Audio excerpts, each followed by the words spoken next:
প্রিয় BA fourth সেমিস্টারের ছাত্রছাত্রীরা, আজকে আমি যে বিষয় নিয়ে আলোচনা করব সেটি হচ্ছে তোমাদের যে ব্যবহারিক বাংলা রয়েছে, ব্যবহারিক বাংলা। তো এই পেপার থেকে আমি তোমাদের আজকে গুরুত্বপূর্ণ, এই ব্যবহারিক বাংলা পেপার থেকে গুরুত্বপূর্ণ 1 নম্বরের যে প্রশ্নগুলো তোমাদের আসে, সেই 1 নম্বরের প্রশ্নগুলো, যে ইয়ারের প্রশ্নগুলো এসছিল বিগত বছরগুলিতে, সেই প্রশ্নগুলো নিয়ে আলোচনা করব উত্তর সহ। তো প্রথমেই বলি, বাংলা পেপারগুলো তোমাদের কিন্তু টেক্সট বই ভালো করে পড়তে হবে।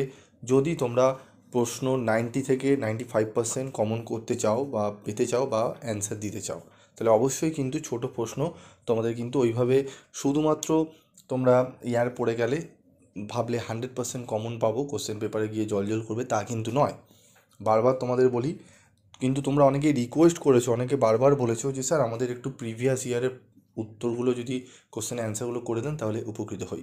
তো তোমাদের রিকোয়েস্ট অনুযায়ী আমি তোমাদের বিগত বছরগুলোর প্রশ্নপত্রের ছোট প্রশ্নের সম্পূর্ণ সমাধান নিয়ে আজকের এই ভিডিওটি তৈরি করেছি। তো দেখে নাও, যাদের লাগবে, যারা বুঝতে চাইছো বিষয়গুলো দেখে নাও। তো গুরুত্বপূর্ণ প্রশ্ন উত্তর, আইপিএ পুরো কথাটি কি, ঠিক আছে, তোমরা দেখে নাও।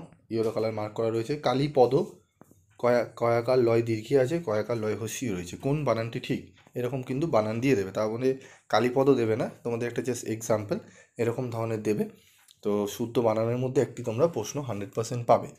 তো কোনটা দেবে সেটা বলা কিন্তু এতটা সহজ নয়, তবু ভাইসে এসছে, আমি সেটি তোমাদের দেখিয়ে দিলাম। প্রবন্ধ শব্দের অর্থ কী? প্রবন্ধ শব্দের অর্থ হলো সংগ্রহ বা রচনা। কল্পনা শক্তি ও বুদ্ধিবৃত্তিকে কাজে লাগিয়ে লেখক যে নাতিদীর্ঘ সাহিত্য রূপ সৃষ্টি করেন, তাই হলো প্রবন্ধ। শরৎচন্দ্র চট্টোপাধ্যায়ের একটি ছোট গল্পের নাম লেখো। মহেশ। বঙ্কিমচন্দ্র চট্টোপাধ্যায়ের একটি প্রবন্ধ গ্রন্থের নাম লেখো। কমলাকান্তের দপ্তর। প্রথম সার্থক বাংলা ছোট গল্পের স্রষ্টাকে? রবীন্দ্রনাথ ঠাকুর। একটি উদাহরণ দিয়ে আইপিএতে চন্দ্রবিন্দুর ব্যবহারিক প্রয়োগ দেখাও। দেখে নাও উত্তরটি। বাংলা বানান সংস্কার নিয়ে ভাবনা চিন্তা করেছেন এমন একজন মনীষীর নাম লেখো। রবীন্দ্রনাথ ঠাকুর। তারাশঙ্কর বন্দ্যোপাধ্যায়ের একটি ছোট গল্পের নাম লেখো। ছোট গল্পের হবে এটি। তারিণী মাঝি। রোমিও বর্ণমালার আ কিভাবে লেখা হয়? আইপিএতে আয় জফলা কিভাবে লেখা হয়? বাঁশ শব্দটি আইপিএতে লেখো। অভিভাবক শব্দটি রোমিও হরফে লেখো। চলন্তিকা অভিধানের সংকলক কে? একটি বাংলা বানান সংস্কারক প্রতিষ্ঠানের নাম লেখো। ট ধ্বনিটি আইপিএতে কিভাবে লিখতে হয়? রাজা রামমোহন রায় আইপিএতে লেখো। রাম সুন্দরী দেবী রোমিও লিপিতে লেখো। রাসসুন্দরী দেবী। কি দ্রব্যোদ্য বা কৃষ্ণ কোন রূপটিকে পশ্চিমবঙ্গ বাংলা একাডেমি সুপারিশ করেছে? পশ্চিমবঙ্গ বাংলা একাডেমি কত খ্রিস্টাব্দে প্রতিষ্ঠিত হয়েছে? এই সমস্ত প্রশ্নগুলো একটু কমন প্রশ্ন আসতে পারে, ঠিক আছে। 21 দেখে নাও, অনুগল্প কাকে বলে?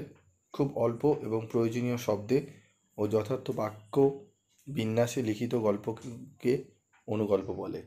রবীন্দ্রনাথ ঠাকুরের রচিত একটি প্রবন্ধের নাম লেখো। মেঘদূত। মানিক বন্দ্যোপাধ্যায়ের রচিত একটি গল্পের নাম লেখো। হারানের নাচ জামাই। রাম শব্দটি রোমিও বর্ণমালায় লিপান্তর করো। ইংরেজিতে আইপিএতে পুরো নাম লেখো। সংক্রান্তি শব্দটি আইপিএতে লেখো।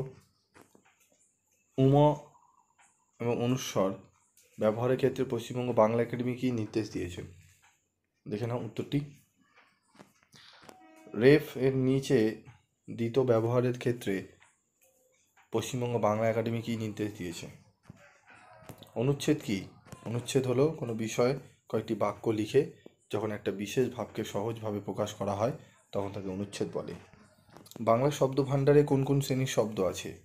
তৎসম, অর্ধতৎসম, তদ্ভব, দেশি, বিদেশি প্রভৃতি শ্রেণীর শব্দ আছে। পশ্চিমবঙ্গ বাংলা একাডেমি বানানবিধি কত সালে চালু হয়? 2003 সালে চালু হয়। কলিকাতা বিশ্ববিদ্যালয়ের প্রথম বানান সংস্কার কমিটিটি কত সালে গঠিত হয়? 1935 সালে। অর্ধতৎসম শব্দের ক্ষেত্রে হর্ষই বা দীর্ঘই কোনটি ব্যবহার করা বিধেয় বলে পশ্চিমবঙ্গ বাংলা একাডেমি নির্দেশ করেছে? হর্ষই। রোমীয় বর্ণমালায় আ ধ্বনিটি কিভাবে লিখতে হয়? আন্তর্জাতিক ধ্বনিমূলক বর্ণমালা অনুসারে তালব্য ধ্বনিটি কিভাবে লিখতে হয়?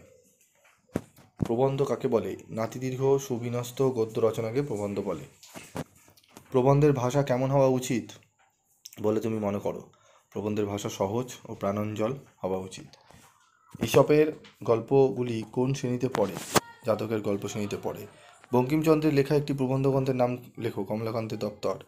উমা এবং অনুষ্ঠানের মধ্যে অনুস্বার ব্যবহারের কথা বাংলা বানান বিধিতে বলা হয়েছে, একটি উদাহরণ দাও।